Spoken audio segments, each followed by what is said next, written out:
Oh, I did finish it. I thought I DNF'd it. I finished it? What am I? Things happen in the past and they're just like, we're gonna f***ing kick it over here. Bye.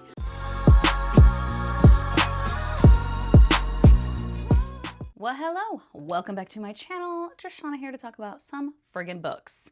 Also, apologies if I look weird. I just sneezed so aggressively and like my eyes started watering. I had to go blow my nose, reapply.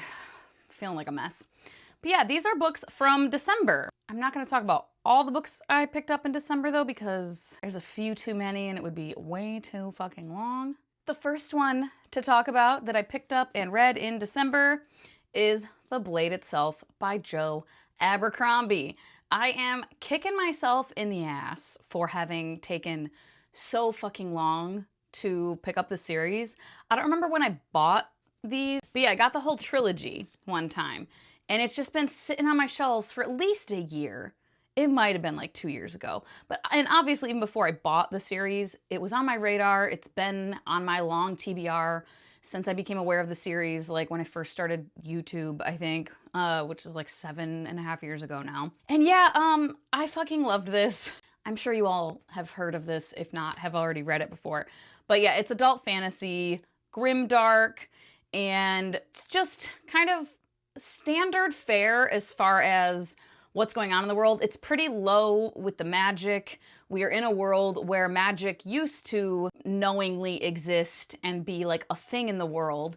And we're at a time in this world though where magic is like seeping out and not being such a thing. A lot of people don't believe in it. They think the stories from old are just like folk tales and like stories you tell kids. Like that's not real, but it was. Magic was real, still is, but it's very, very low on the magic. So if you're someone who really loves like super cool magic use, and because it is cool when it does get used in this, there's one character in particular who's like a wizard, a sorcerer, and when that character does use magic, it is crazy and like very, very powerful. If you're someone that likes a lot of that, you're not going to get a lot of that here. I would say it's very much like, it's the long game of like political maneuvering.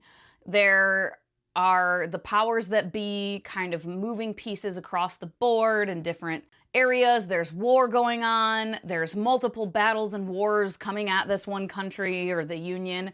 And there's a lot going on.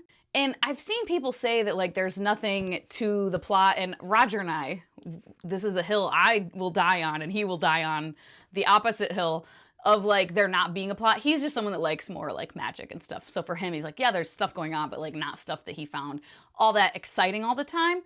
But I found this so engaging from start to finish. Like every time I would be reading it, I did not want to put it down. I would sit down and I would read 150 pages in a day, multiple times throughout reading this trilogy. So I'm not someone who does that very often. So if that tells you anything, you know, I loved it. The sense of humor, oh my God, the sense of humor. Joe Abercrombie is British and it just has that like, the humor that I love, the like dry, sarcastic, witty humor. Right from the get-go, I was tabbing funny shit. Logan Nine Fingers is my favorite. Like, I love Logan so much. But all the characters are fantastic. I was so engaged with the plot though, and the characters.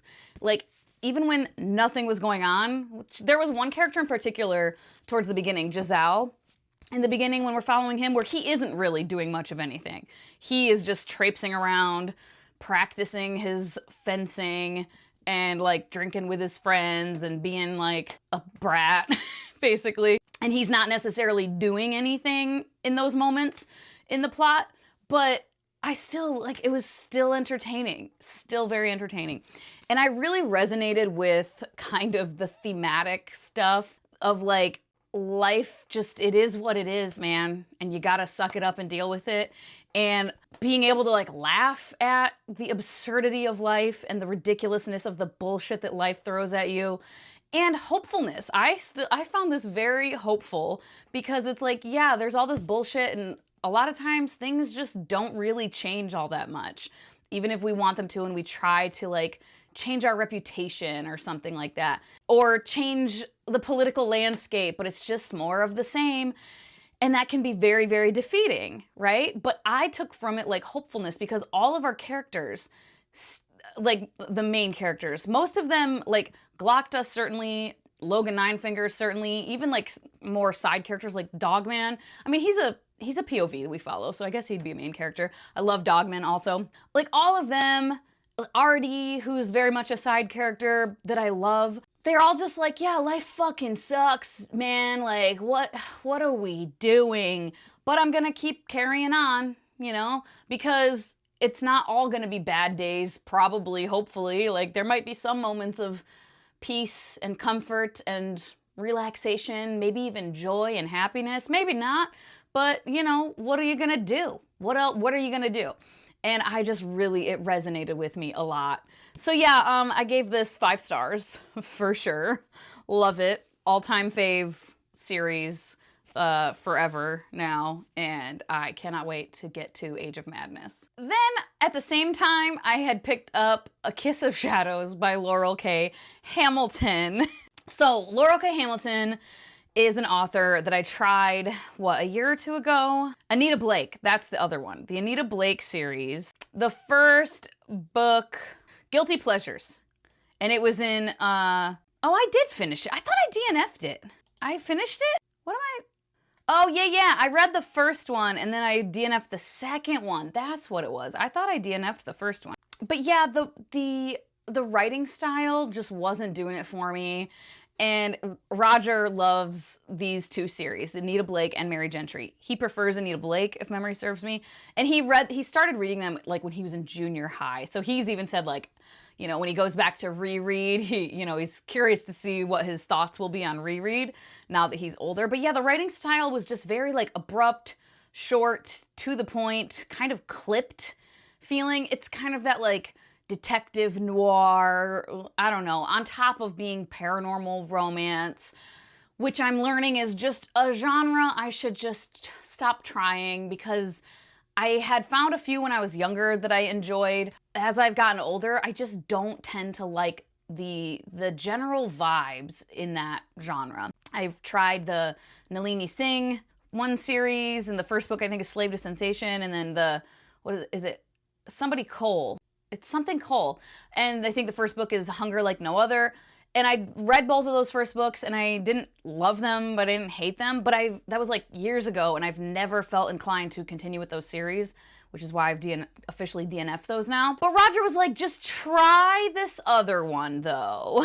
Try A Kiss of Shadows, the Mary Gentry, because it's like fae and like that might vibe with you more. It's not such like the detective thing. So I tried it, and yeah, I got, how far into it? 31%. Yeah, I just need to stop attempting these early to mid 2000s adult paranormal fantasy romance things. It's not my vibe. There's a lot of like that kind of snarky, the main character who's, the ones I've read have been female main characters, and they're often that like, it reads kind of cringy to me now, or corny. They're like, I'm such a snarky little badass bitches. Like, that's the vibe I get from most of the main characters. And even if I like kind of like them, then every now and then they'll have a moment where I'm just like, all right.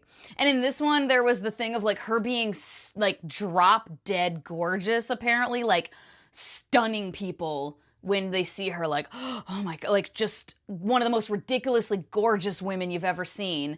And her being like, what's everyone looking at? And someone being like, she has no idea how she looks, does she? And I hate it. I don't like this, like, women are more virtuous if they don't think they're pretty thing. And like, I get it. Even if you can be the most gorgeous woman ever and have, like, you know, Megan Foxes or fucking Angelina Jolie, or women who are generally seen as stunningly beautiful and still have insecurities, of course. And maybe you don't see yourself as that stunningly beautiful, for sure, like that's fair. But you at least know the reaction people have to you. You know what I mean? If you're like that stupid gorgeous, like I'm pretty sure Angelina Jolie, even if she doesn't really think she's all that, or she's like, I don't really get it, she knows and understands that people look at her that way. You know what I mean? And even like a regular girl who isn't like a famous celebrity. Like if that's the reaction you get from people a lot, and if you're that gorgeous, oftentimes people are probably going to be complimenting you. Strangers are going to be complimenting you. You know, people are going to be coming up and hitting on you all the time. So like, again, even if you don't like believe it, you don't like get it, and you're like, okay, or whatever, and you still have your own insecurities, you are aware of the fact that people think you're stupid gorgeous. So being like, what, I don't, why is everyone looking at me, feels so disingenuous, especially when you're a grown-ass adult. I can forgive it a little bit more with teenagers, like a little bit. But once you're a grown-ass adult, like, you're doing that on purpose, I feel like, to be like, I'm so coy and cute, aren't I? Like, shut up, shut up. It's not cute. So that annoyed me. And like I said, that's that kind of just vibe, I guess. And then just, yeah, the dialogue, again, not just with this book or this series, like it's this genre in general and of that era especially. The dialogue just feels a little cheesy. Every fucking dude that ever met her was like trying to get in her pants immediately. And then the Selkie sex scene was kind of the tipping point for me, I think.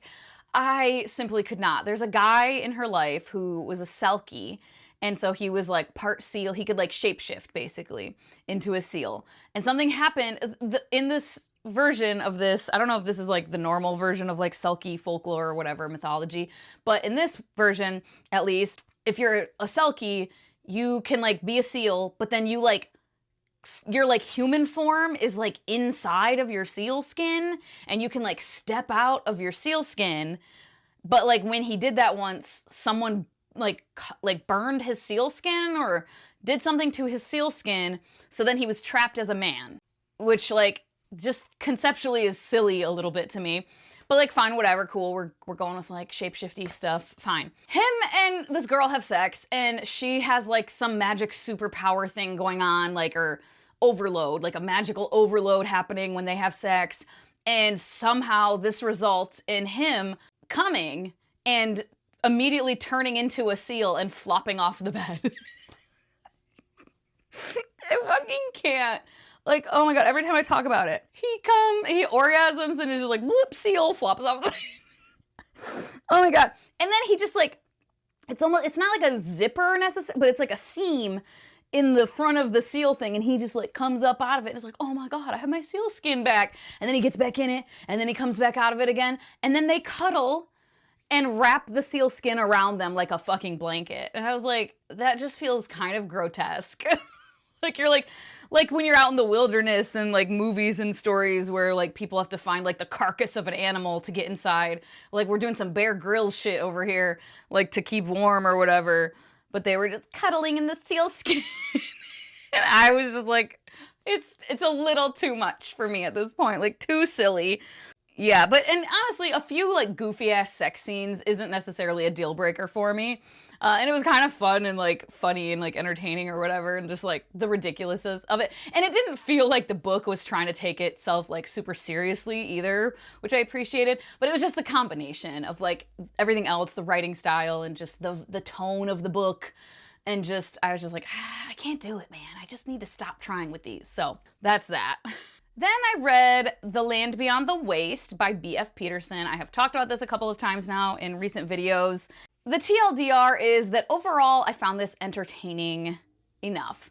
It is fantasy. I think it's categorized as adult. Maybe like new adult, though. I think the main character was like maybe 20. Maybe, I don't know. Their age wasn't really like a thing that was talked about a whole hell of a lot. From my memory. But I got a copy from NetGalley and eARC, so thanks to NetGalley. And yeah, it's such a cool fucking concept. It is this world where there's humans, and we have a girl who is basically biracial, and there's like a group of people who their culture is like more magical than the normal human culture. And it seemed in the book like most of the humans, they were all lighter skinned, and this other culture, they were darker skinned because they were descended from elves, and the elves in this world are darker skinned, and the elves have secluded themselves off in this other like part of the world and they like have no interaction with humans. Humans cannot get to them. They don't come out into the human world. Things happen in the past and they're just like, we're gonna fucking kick it over here, bye. But there were a group of elves a long time ago who separated and were like, no, we still want to be in the human world. And then they over time had kids with humans, and now there are some people who are like of mixed blood, basically. And our main character, Ridara, is it Ridara? Of course I didn't fucking write her name in a single place in the fucking whole, or the whole thing. I think it's Ridara though. At any rate, in the very beginning, she's basically like a diplomat for, her dad is like the king of this tribe, and her brother is the heir, and her brother are super tight, but she is a little bit ostracized in their culture, and her mother died, and her dad is kind of shitty to her. She's a bastard, and he kind of only allows her to remain like in the family and in the court to placate her brother, because her brother like loves her dearly. And things happen where has to leave. She's got to get the fuck out of there. And her brother goes with her, and they're trying to find the land of the elves. And the elves are also dragon riders. So all is very cool conceptual stuff, right? And overall, I thought it was done pretty well.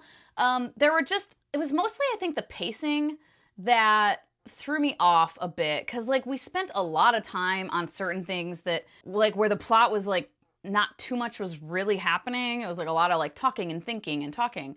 That part kind of felt a little long. And then the ending was action, action, action. Like, battle, holy shit, and, like, kind of too fast. It felt a little too, like, condensed, I guess, in the end. And then the very, very ending, like the epilogue, was very like tying things up in a neat little bow. But I think the reason for that is because this one is a prequel to another series that is coming out. This is coming out next year. And this other series, the first book being The Illyrian Code, is coming out in like June or July. And that's the first official book of the series. And it's like a generation later, I think, maybe 2 generations later, I don't know, than the events in this book. So it made sense, the epilogue, but like prior to the epilogue, the ending did feel a little bit rushed. I loved the character dynamics between the main character and her brother. I love a like ride or die, loyal to the fucking end, I will literally die for you, like sibling relationship. And that is what they had. And I loved it so much. Like their love for each other and their loyalty to each other was so beautiful. But yeah, very, very cool world and concept. Just a few things that could have been executed a little bit differently for me to like it better. I ended up giving this one 3.5 stars, though. I think it's a really fun, like entertaining, quick enough read. So I would definitely recommend if fucking dragon riding elves sounds cool to you, because it is pretty cool. And they have like a mental connection to the dragons. I think with anyone who has any kind of magic, you don't have to be, they're not like bonded and they can only talk to who they're bonded to. They can just like mentally like speak to anyone. And so there's like one dragon in particular that like we get to know a little bit and like get to know their personality, and it was really cool. So next up, I read Before They're Hanged by Joe Abercrombie. And this one I didn't write as such a full like actual review for. But yeah, the fun continues. I fucking love Logan Nine Fingers. Oh my God. In this one, like a lot of our characters are together now and they're on a quest. There's other stuff going on too. Not everyone is on this quest, but several of our POV characters are on this journey together. So that's like a big chunk of this. And Leanna, I was messaging her as I was reading through this because she's obsessed with Joe Abercrombie and First Law in particular. And she had told me before I even started the series, she was like, you know, if it's something that you're kind of like middling on, like the series in general with book 1 and like through book 2, if you're kind of like, yeah, I don't know, like the end of book 2 will set in stone for you if he is the writer for you or not, depending on how you feel about that. As I started it, she was like, I knew you were gonna think positively about the ending of Before They're Hanged because you loved Abercrombie so much. And yeah, I did. Not gonna say anything other than, yeah, the ending, there is something that happens that I completely understand why it is so polarizing. But yeah, just so much complexity with these characters. Like, oh my God. And I just had so much curiosity for like what was to come. And like the dark humor again just continued, and I love it. I love the humor. Like I have so many tabs, all my orange tabs. And in this one, we get to see Logan Nine Fingers kind of out from under his reputation. And he's just like a little kid at heart. I loved him in this, and I loved seeing him get to be kind of this kid at heart. Like the fucking, I love this pool is forever one of the funniest fucking things to me. It's more towards the end, they're on this journey, and without spoiling anything, it's just one of the characters is giving this like history lesson basically, and like this serious like, oh, what happened back in the day, and here's the history of it all, and blah, and everyone's like sitting around listening, and Logan is like fishing with his hands in a pool right there, like within earshot, and like those characters like going on like, oh yeah, this and that and the other thing happened, and then all of a sudden Logan interrupts going, I love this pool, as he like catches another fish.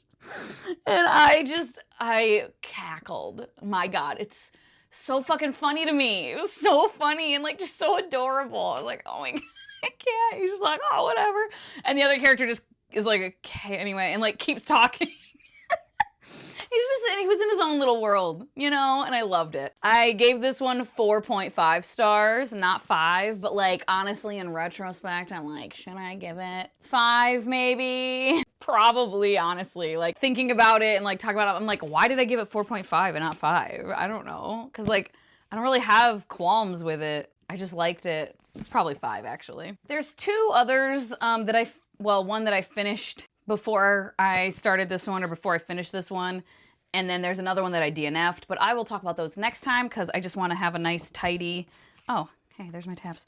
Tidy finishing up in this video, at least, this wrap up, talking about the last book in the First Law trilogy, The Last Argument of Kings by Joe Abercrombie. Once again, I didn't write a full like paragraph style review for this. I kind of have bullet points. I had a migraine at the time. I was developing a migraine as I was finishing it, but like I had to finish it. I was like, I couldn't stop.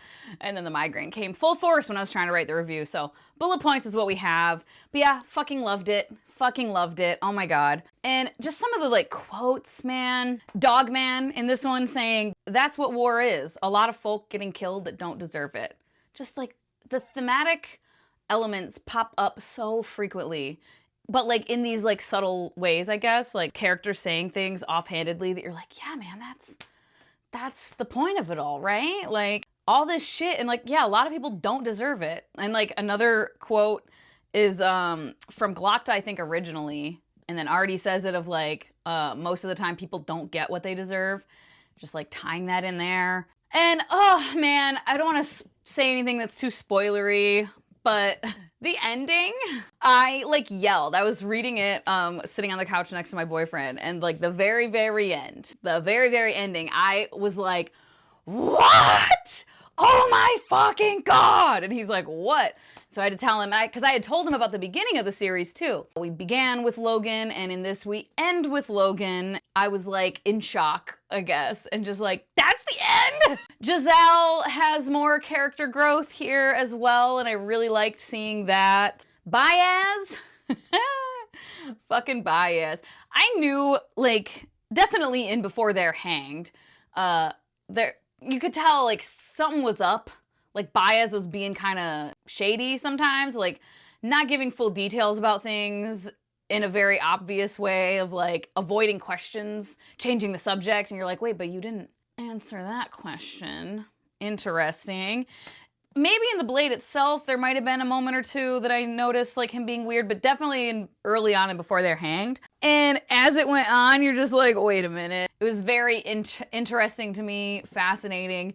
I love that type of a character. I'm not going to say what type of character, but, like, who Baez is, that type of character doing the things that he was doing. It's so fascinating to me. Yeah, I really liked it. Don't necessarily know if I like Baez, but Column West also has quite an interesting journey. Oh yeah, there's a guy that we get introduced to who's a Northman called Crummock. He's fucking hilarious.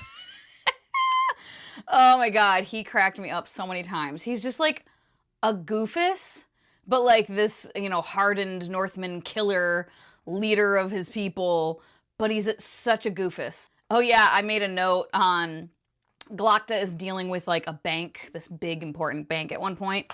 And I wrote, Glocta reflecting on how the bank can ruin lives and kill people just as easily as men in war by denying them resources that they need to survive. And I said, timely observation. Interessante. It's probably always timely because that is just a forever thing in humanity, in civilization. But yeah, it was very timely as I was reading this. Luigi Mangione was the hot topic of the week. I mean, still kind of is, but we find out a lot more of like the history of the world a little bit. Some of the stuff, yeah, just historical things. We learned some more truths about those. And yeah, just, I loved it. 5 stars. The ending, I don't want to say. You can go watch the vlog if you want to know my thoughts on the ending. You can skip ahead to, I have timestamps on that long ass vlog, but yeah, I just thoroughly enjoyed it. What a good fucking time.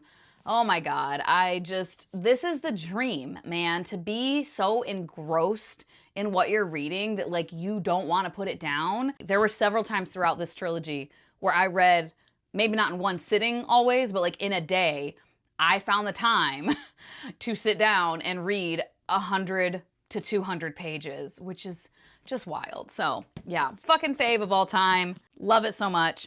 I'm gonna be going on Leanna's channel in January to gush about First Law, so look for that. But yeah, that is a thing we're gonna do because yeah, I could just like go on and on. Let me know if you have read any of these, if you're a First Law fan as well, especially. You can leave a little emoji to just say hello, make your presence known, always appreciated. As always, thank you so much for your time. Hope you all have a wonderful day, and I will talk to you later. Bye-bye.